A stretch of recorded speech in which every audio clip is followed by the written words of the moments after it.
L'unione fa la forza. Cosa vuol dire questo per Marano in vista anche del convegno di giovedì prossimo sull'associazionismo intercomunale?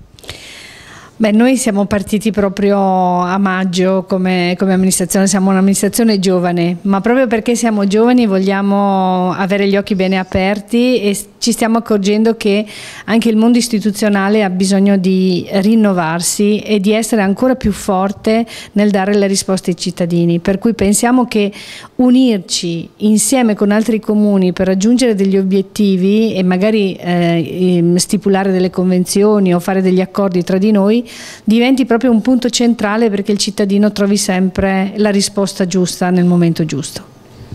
Quali comuni e quali servizi da mettere assieme? Ma diciamo che i comuni con cui stiamo dialogando sono comuni amici, perché stiamo già collaborando su altre iniziative di carattere proprio culturale, soprattutto culturale, per cui l'idea è quella di espandere questa amicizia e creare invece dei bacini che siano solidi di collaborazione, quindi anche istituzionalmente